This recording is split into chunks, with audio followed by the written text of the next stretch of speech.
TV Artilheiro. Do técnico Fernando Diniz. Ceará 0, Fluminense 1.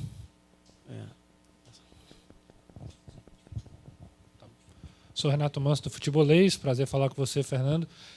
O time foi muito bem hoje, empurrou o Ceará na maioria do jogo, né? Terminou o primeiro tempo com 74% de posse de bola. Queria que você falasse da importância do resultado para essa construção ali em busca da confirmação da pré-Libertadores, em busca da vaga na direto, né? Primeiramente, boa noite. O time de fato jogou muito bem o jogo todo, mas de maneira especial o primeiro tempo. Contra um adversário difícil, jogar aqui é sempre muito difícil. É bem verdade que a torcida, eu acho que fez falta para o Ceará, que é uma torcida que empurra muito o time.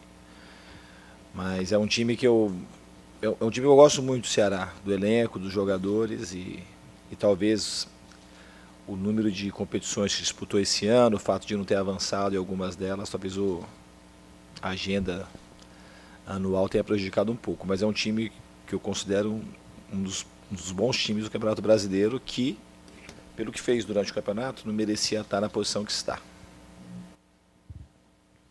Boa noite, Fernando Diniz, Honorato do Portal Futebol Cearense. Você falou da falta que a torcida do Ceará faz. Qual o ponto positivo de não ter a torcida e qual o ponto negativo, né, que é o principal do futebol, é a torcida no estádio? Como é que você avalia também o desempenho da sua equipe hoje contra o Ceará nessa vitória? Eu acho que a equipe soube jogar muito bem. Eu não gosto de jogar com o estádio vazio, acho que mesmo, eu prefiro torcida contra, como foi lá contra o Corinthians, que estava lotado, do que jogar num jogo sem torcedor.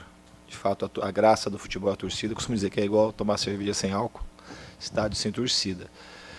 Mas a equipe conseguiu se impor muito, tanto na parte da construção como na marcação. A gente reagiu muito rápido na perda da bola, quando teve que fazer os retornos, a equipe foi primorosa para poder se defender. Porque é uma equipe que tem jogadores decisivos, no caso do Vino, o próprio Fernando Sobral, o Kleber, são jogadores que a gente sabia que não podia deixar solto. Então, assim, eu fiquei muito contente com o desempenho da equipe, com o resultado também, né? A gente perdeu muitas chances no primeiro tempo, poderia fazer falta, mas o que sustentou a equipe foi a capacidade de se defender. Porque a gente não fez gol, mas em determinados momentos podia ter tomado. Então a gente conseguiu ser uma equipe bastante equilibrada hoje. Diniz, tudo bem? Boa noite.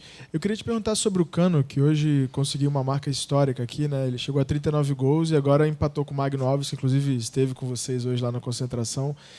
Eu queria que você pudesse colocar em contexto para a gente qual que é a dimensão disso, obviamente para a história do Fluminense, mas para a campanha que vocês têm conseguido também na temporada.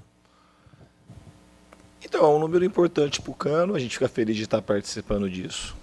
Muitas vezes, quando eu vejo na entrevista, eu acho que pelo menos metade da entrevista é alguma pergunta sobre o Cano. E eu tenho uma relação com ele muito fácil. Eu tenho uma relação muito boa com os jogadores. Assim, quase todos que eu trabalhei na minha carreira, graças a Deus. Talvez seja de pilar central do meu trabalho, ao estabelecimento de boas relações com os jogadores. Com o desejo sempre de ajudá-los. E o Cano, eu estive no Vasco ano passado com ele estava num momento difícil, fazia acho que, 7, 8 jogos sem marcar gol. E eu falei para ele, comigo se você correr, você vai marcar o gol. Então ele dobrou praticamente os números dele de participação no aspecto físico do jogo. E hoje, além dele ser um goleador, ele é um jogador que ajuda em todas as partes do campo, na defesa, no ataque, dando movimentação, abrindo espaço para os companheiros. Então ele acabou se tornando um jogador muito mais completo. E também isso não diminuiu o potencial dele de fazer gols, muito pelo contrário. Os números dele comigo assim são sempre maiores, do jeito que a gente joga. Então a gente ficou muito feliz por fato dele estar conseguindo bater essas marcas e o meio que ele está conseguindo. Porque ele é um cara, o fato dele ser muito solidário como pessoa, ele acaba conseguindo, o time acolhe muito bem que tem esse perfil psicológico como o Cano tem. Então acho que é uma combinação perfeita, o time e ele. E para mim é motivo de muita alegria estar participando disso. Diniz aqui, do lado, Thiago Lima do GE. Parabéns pela vitória, pela grande atuação. Se me permite duas perguntinhas. Você já falou diversas vezes dessa relação que você tem muito próxima do Cano. O Cano hoje no primeiro tempo perdeu uns gols que não costumava perder, né? No segundo tempo ele guarda. Você chegou a comentar com ele no intervalo alguma coisa? Ou meio que para fica calmo, o gol vai sair? Você chegou a dar algum toque assim nele? rapidamente a segunda emenda logo. A gente descobriu que o Nino e o André estão na lista dos 55 nomes enviados pelo Tite para a FIFA, né, nessa pré-lista para a Copa do Mundo. Queria que você comentasse isso, se você vê esses jogadores de fato com potencial para chegar na seleção brasileira. Começar pela última, acho que mais do que merecido. Acho que tanto um quanto o outro tem feito uma temporada brilhante, tanto o Nino quanto o André. O Nino já é um jogador, tem um histórico extremamente vencedor nas categorias, não é categoria de base, ele começou a ir para a seleção depois que ele veio para o Fluminense. Então o Fluminense também mudou praticamente a história do Nino no futebol, como aquele time de 2019 mudou a história da vida de muita gente, daquele time de 19, do Alan, do Caio Henrique, do Nino, do Marcos Paulo, do João Pedro, do Miguel, uma série de jogadores. Então o futebol, às vezes, além da pontuação do campo, ele tem algumas coisas agregadas que às vezes a gente esquece, mas aquele time, a gente viveu um momento extremamente difícil no clube, Johnny Gonzalez, mas mesmo assim a equipe conseguiu produzir e ajudar muitos jogadores a se mostrarem para o futebol brasileiro. E o Nino estava nesse time, e ali que ele começou, foi para o pré-olímpico, depois foi para a Olimpíada, e virou titular, campeão olímpico, e agora é um motivo de muita alegria ele estar convocado. E o André, eu acho que é um dos grandes jogadores, ele tem que estar entre os melhores jogadores do Campeonato Brasileiro, na minha opinião, pelo que ele tem feito no campeonato. Acredito que ele vai ter um futuro brilhante na Europa em determinado momento, e é um jogador que tem o potencial, para mim, muito claro, de disputar até mais de uma Copa do Mundo. É um jogador diferente. Em relação ao Cano, a pergunta em relação ao Cano, como é que foi especificamente? No intervalo chegou a comentar alguma coisa? Eu falei mesmo, já estava falando durante o jogo, para ter calma que ia sair. O time está aprendendo que quando a gente não faz gols, não pode tomar. Sabe? Então, assim, que foi o erro nosso que a gente cometeu contra o Botafogo. Contra o Botafogo a gente foi extremamente dominante no primeiro tempo.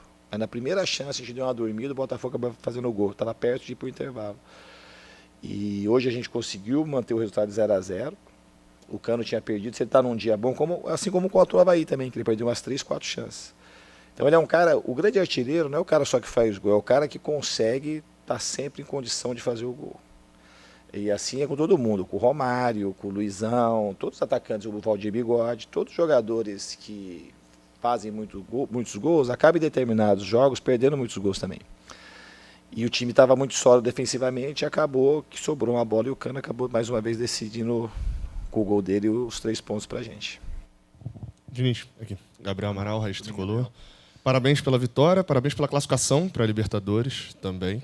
Garantida agora, né? Falta um pouquinho só para garantir a fase de grupos. Eu queria que você falasse um pouco, Diniz, sobre algo até que você já falou algumas vezes nas suas coletivas, sobre o encaixe do time, dessa peça que vem de fora. O seu time encaixa muito bem, consegue nos treinamentos, mas você mesmo já falou que talvez uma coisa que é devido ao grande entrosamento, ele tem dificuldade quando coloca uma peça nova dessa peça começar a render. Eu queria que você falasse um pouco dentro disso na lateral esquerda. Foi, sem dúvida, a posição que durante o ano inteiro, e até pegando o recorte da sua passagem, mais você testou jogadores por ali, desde os improvisados até os que já eram da posição mesmo. E praticamente nenhum deles teve uma sequência assim muito grande, né? Talvez quem mais teve foi o Caio Paulista, que hoje não foi utilizado, mesmo sem o Calegari. Queria que você falasse um pouco sobre essa posição, como você vê essa dificuldade de encaixar esses jogadores, e especificamente sobre o Cris Silva, que foi um jogador que, na sua passagem, ele ainda não teve... Ele teve 3 jogos só como titular, seguido. Eu sei que você respondeu sobre ele numa coletiva recente, mas até se puder falar um pouco mais específico sobre ele.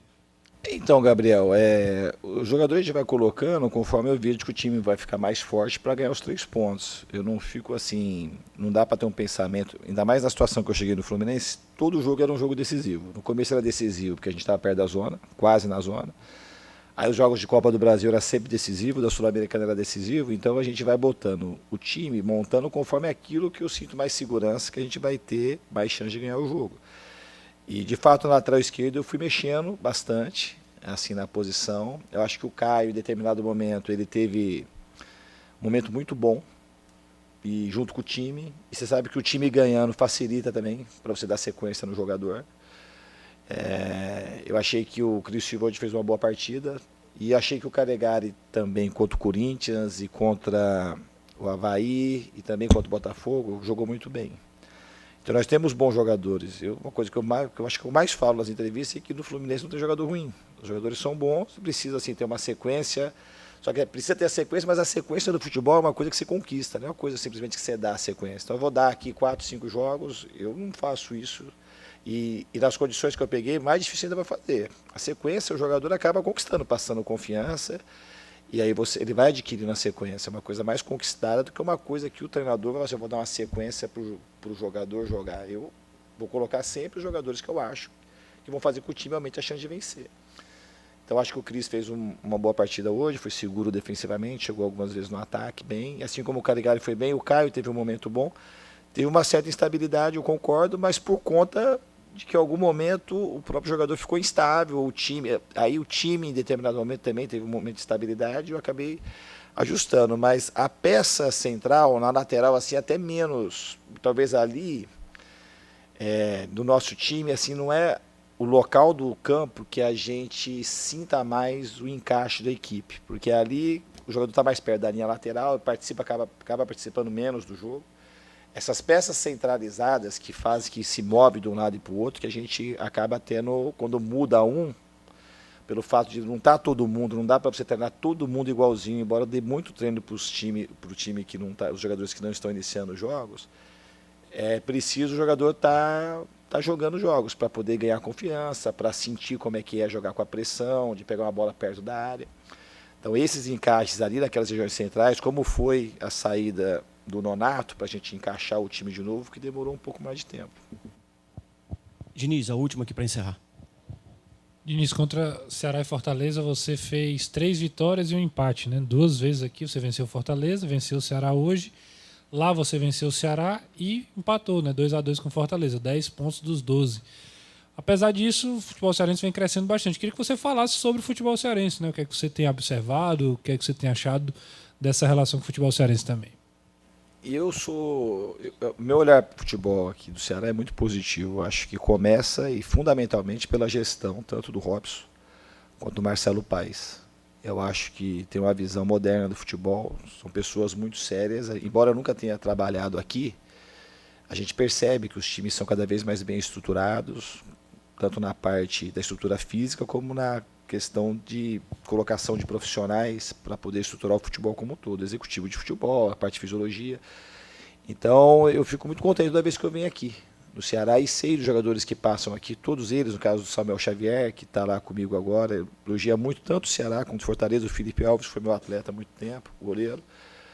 E é muito bom jogar aqui no Nordeste e jogar especificamente em Fortaleza. Eu gosto muito de vir aqui para jogar. Acho que a torcida, tanto de um time quanto do outro, são apaixonantes. É muito bom ver o estádio lotado, tanto quando joga contra o Fortaleza quanto o Ceará. E torço muito para que tanto um como o outro consigam ter sucesso aí no futuro. Gente, muito obrigado. Vou encerrar a coletiva do Fernando Diniz. Ceará 0, Fluminense 1. TV Artilheiro.